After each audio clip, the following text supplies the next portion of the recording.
Hello students, it's Anuradha ma'am here. Welcome to my YouTube channel Made Concept Easy. Psychological disorder को continue करते हुए आज मैं explain करूंगी फैक्टर्स अंडरलाइंग एबनॉर्मल बिहेवियर। देखो, इसका फर्स्ट पार्ट मैंने आपको लास्ट वीडियो लेक्चर में एक्सप्लेन कर दिया है। साइकोडायनेमिक मॉडल तक मैं आपको ऑलरेडी एक्सप्लेन कर चुकी हूँ। जो रिमेनिंग पार्ट है वो मैं आपको इस वीडियो लेक्चर में एक्सप्लेन करूंगी। तो हम स्टार्ट करते हैं कॉग्निटिव मॉडल से। कॉग्निटिव मॉडल में क्या बताया गया है कि जो हमें साइकोलॉजिकल डिसऑर्डर होता है, जो हमारा एबनॉर्मल बिहेवियर होता है, वो कॉग्निटिव प्रॉब्लम्स की वजह से होता है। कॉग्निटिव प्रॉब्लम्स क्या होती हैं? हम एक इनसिग्निफिकेंट इवेंट को बेस बनाते हैं। उस इवेंट के बेस पर हम इलॉजिकल अजम्पशंस बनाते हैं, इलॉजिकल वेज बनाते हैं। हमारी जो थिंकिंग होती है वो इररेशनल और इनएक्यूरेट होती है। हमारा जो कंक्लूजन होता है वो नेगेटिव होता है और उस चीज को हम ओवर जनरलाइज कर देते हैं। देखो, यहाँ हम एक पास्ट इनसिग्निफिकेंट इवेंट को बेस बना करके हम इलॉजिकल वे से थिंकिंग करते हैं, इनएक्यूरेट वे से थिंकिंग करते हैं। जो भी हम अजम्पशंस बनाते हैं वो सारे इलॉजिकल होते हैं। उन इलॉजिकल अजम्पशंस के बेस पर हम नेगेटिव कंक्लूजन निकालते हैं और उस कंक्लूजन को हम ओवर जनरलाइज कर देते हैं। इस वजह से हमारा बिहेवियर एबनॉर्मल हो जाता है। किसी भी पास्ट इवेंट को जो जिंदगी में एक बार हुई है, हम उसे बेस बना लेते हैं। उसे बेस बनाकर हम नेगेटिव थिंकिंग करते हैं। हमारा जो एटीट्यूड होता है हमारे बारे में वो नेगेटिव हो जाता है। हम सोचते हैं कि हमारे साथ हमेशा जिंदगी में ऐसे ही होगा। इलॉजिकल अजम्पशंस बनाना शुरू कर देते हैं, इनएप्रोप्रिएट थिंकिंग शुरू कर देते हैं। इसके बाद जो कंक्लूजन निकालते हैं वो भी नेगेटिव होता है और उस चीज को हम ओवर जनरलाइज कर देते हैं। इसका एक बहुत अच्छा एग्जांपल देती हूँ। आपका एक दोस्त है, आप उस पर बहुत ट्रस्ट करते हैं। आपका दोस्त आपके ट्रस्ट को ब्रेक कर देता है तो आपका दिल एकदम टूट जाता है। आप क्या करते हैं? आप कहते हैं कि हमें दोस्ती पर भरोसा ही नहीं रखना चाहिए।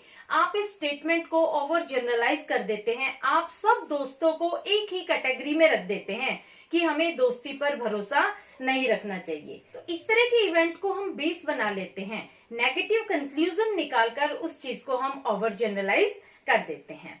तो इससे हमारा इनएप्रोप्रिएट बिहेवियर हो जाता है, हमारा डिस्टर्ब्ड बिहेवियर हो जाता है, एबनॉर्मल बिहेवियर अराइज होता है। क्लियर?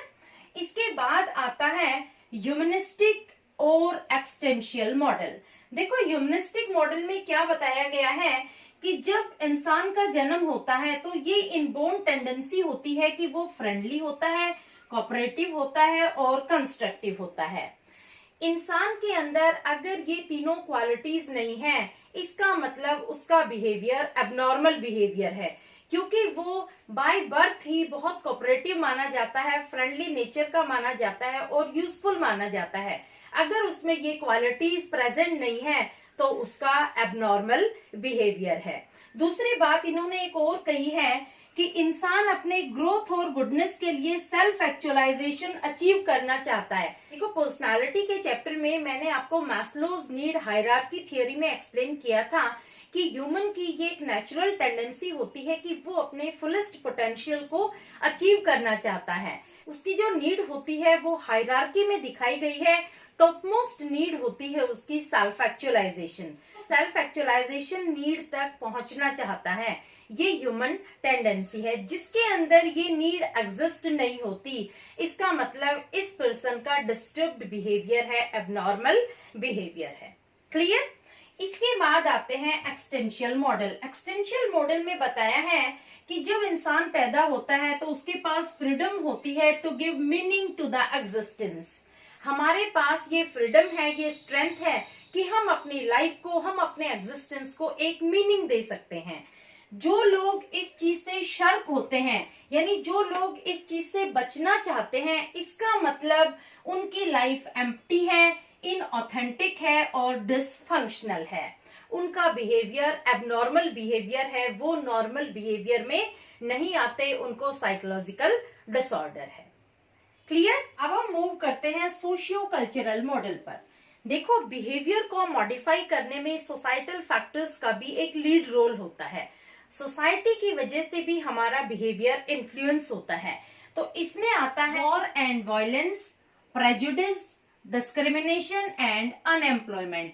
ये सारे रीजन है जिसकी वजह से हमारा डिस्टर्ब्ड बिहेवियर होता है। एबनॉर्मल बिहेवियर के लिए सिर्फ सोसाइटल फैक्टर्स ही इम्पोर्टेंट नहीं है, फैमिली स्ट्रक्चर का भी एक लीड रोल है।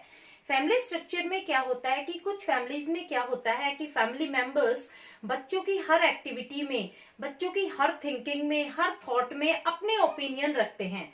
वो कभी भी बच्चों को इंडिपेंडेंट नहीं बनने देते हैं। जब भी कोई डिसीजन बच्चे लेते हैं तो हर डिसीजन में उनके अपने ओपिनियन होते हैं, वो अपने ओपिनियन बच्चों पर इम्पोज करते हैं। इस तरह के बच्चे कभी भी इंडिपेंडेंट नहीं बन पाते, उनकी सोच कभी डेवलप नहीं हो पाती, क्योंकि वहां पर हमेशा फैमिली के ओपिनियन को इम्पोर्टेंस दिया जाता है। तो यहाँ बच्चे क्या होते हैं, इरिटेट हो जाते हैं और उनका एबनॉर्मल बिहेवियर एग्जिस्ट होता है। इसके बाद सोशल नेटवर्किंग की वजह से भी एबनॉर्मल बिहेवियर एग्जिस्ट होता है। देखो, सोशल नेटवर्किंग में क्या होता है कि अगर हम अपने इंटरपर्सनल रिलेशन अच्छे से नहीं बना पाते, अगर हम अपने प्रोफेशन में, अपने रिलेशन में एक दूसरे से अच्छे रिलेशन नहीं रख पाते, तो हम डिप्रेस्ड फील करते हैं, हम अलोन फील करते हैं और हमारा बिहेवियर डिस्टर्ब्ड एग्जिस्ट होता है, हमारा एबनॉर्मल बिहेवियर एग्जिस्ट होता है। इसके बाद सोसाइटल लेबलिंग की वजह से भी हमारा एबनॉर्मल बिहेवियर अराइज होता है। देखो, हर सोसाइटी के कुछ नॉर्म्स होते हैं। कई बार क्या होता है कि कुछ इंसान सोसाइटी के नॉर्म्स के अकॉर्डिंग बिहेव नहीं करते, वो सोसाइटी के नॉर्म्स ब्रेक कर देते हैं। सोसाइटी के जो पैटर्न बने हुए हैं उनके अकॉर्डिंग उनका बिहेवियर नहीं होता, तो सोसाइटी के लोग उन्हें क्रेजी, मेंटली इल कंसिडर कर देते हैं। इस तरह की लेबलिंग जब उन पर लग जाती है और बार बार इसी तरह के वर्ड सुनने में आते हैं, तो वो लोग भी अडेप्ट हो जाते हैं इन वर्ड्स के साथ। वो सोचने लग जाते हैं कि क्या हम सचमुच ही तो मेंटली इल नहीं है, और उनका बिहेवियर एबनॉर्मल एग्जिस्ट होना शुरू हो जाता है। तो यहाँ पर सोसाइटल लेबलिंग की वजह से एबनॉर्मल बिहेवियर एग्जिस्ट हो रहा है। अगर आप किसी को रोजाना ये लेबलिंग करते हो कि तुम क्रेजी हो, तुम मेंटली इल हो, तुम मेंटली अनहेल्दी हो, तो कुछ दिन बाद क्या होता है कि वो पर्सन अंदर से फील करने लग जाएगा, अगर उससे कोई मिस्टेक हो जाएगी तो वो सचमुच यही सोचने लग जाएगा कि मैं मेंटली इल हूँ, इस वजह से मेरा ये बिहेवियर हुआ है। तो सोसाइटल लेबलिंग बहुत बड़ा रोल प्ले करता है किसी पर्सन को एबनॉर्मल डिक्लेयर करने में। इसके बाद नेक्स्ट मॉडल आता है डायथेसिस स्ट्रेस मॉडल। देखो, इसका मतलब क्या होता है, बायोलॉजिकल प्रीडिस्पोजिशन टू डिसऑर्डर। देखो, डायथेसिस स्ट्रेस मॉडल 3 कंपोनेंट से बना है। पहला कंपोनेंट आता है बायोलॉजिकल एब्रेशन।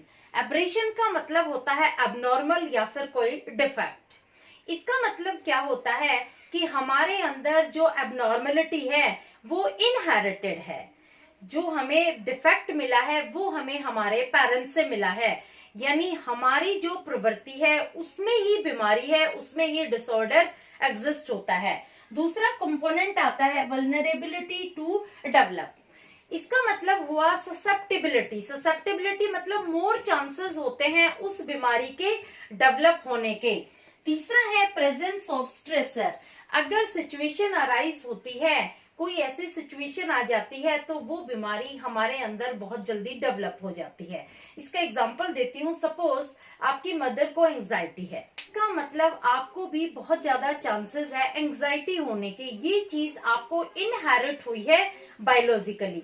अगर सिचुएशन अराइज होती है तो आपको एंजाइटी होनी हाई रिस्क पर है। देखो, जिनके अंदर प्री डिस्पोजिशन होता है किसी इलनेस को डेवलप करने का, उनके लाइफ में अगर कोई स्ट्रेसर आता है, कोई सिचुएशन आती है, तो उनकी लाइफ में ज्यादा चांसेस होते हैं उस इलनेस को डेवलप करने के, क्योंकि उनको ये स्ट्रेसर की वजह से डेवलप नहीं हुआ, उनको ऑलरेडी ये चीज इनहेरिटेड थी अपने पेरेंट्स से।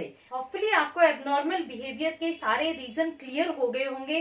नेक्स्ट वीडियो लेक्चर में मैं लूंगी major psychological disorders. Please like it, subscribe it and share it to your friends. Okay, thank you.